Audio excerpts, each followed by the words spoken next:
YouTube ચેનલમાં આપનું સ્વાગત છે। આજનો આપણે એક ઇન્ટરેસ્ટિંગ ક્વેશ્ચન લઈશું કે જેની અંદર શું કહે છે કે રીઝનિંગ લોજિકલ ક્વેશ્ચન, એક પ્રકારના લોજિકલ ક્વેશ્ચનના અંદર સ્પર્ધાત્મક પરીક્ષામાં પૂછાતા હોય છે। તો આપણે પ્રશ્ન જોઈશું આજે। તો શું કહે છે કે અહીંયા ઢોસા આપેલું છે, ઇડલી આપેલું છે અને ખોરાક આપેલું છે અને અહીં 4 ઓપ્શન આપેલા છે, બરાબર। તો આ 4 ઓપ્શનમાંથી શું આન્સર આવશે આપણે ફાઇન્ડ કરવાનો છે। ઢોસાની વાત કરી છે।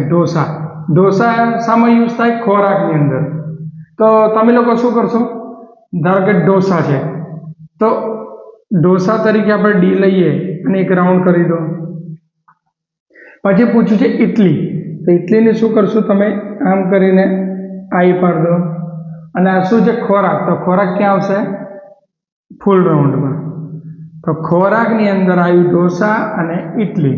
તો અહીંયા આ પ્રકારનું શું આપણે બનાવ્યું છે? લોજિકલ। તો આનો શું છે આન્સર? આ છે, બરોબર। પરંતુ આ આન્સર છે નહીં, આ આન્સર ખોટો છે।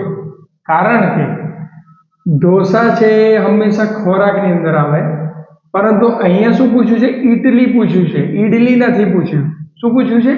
ઇડલી। તો ઇડલી એ શું છે? દેશ છે। શું છે? દેશ છે। તો ઢોસા એ ખોરાકમાં આવશે, જ્યારે ઇડલી એ અધરમાં આવશે। તો શું આવશે?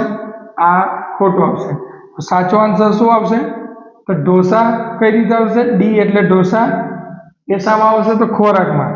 તો આ ડી ઢોસા એ આવશે ખોરાકમાં। તો આ રાઉન્ડ થઈ ગયું, ઓકે। અહીંયા શું વાત કરી છે? ઇડલી કીધું છે, તો ઇડલી એ ખોરાકમાં નહીં આવે। ઇડલી શામાં આવશે? એક દેશ છે, એક અલગ દેશ છે। એ અહીંયા ઇડલી કીધું છે, ઇડલી નથી કીધું। શું નહીં કીધું? ઇડલી કીધું નથી, બરાબર। એટલે ઉતાવળની અંદર ઇડલીને ઇડલી નહીં ગણવાનું। તો અહીંયા ઇડલી કીધું છે એટલે અધર દેશ આવે, એટલે અહીં શું આવશે? ઇડલી। તો આ આપણો સાચો આન્સર છે। તો આપણે ઓપ્શનમાં જઈશું, શું આવશે? આનો સાચો જવાબ, બરાબર। તો આ રીતના રીઝનિંગ લોજિકલ ક્વેશ્ચન પરીક્ષામાં પૂછાતા હોય છે।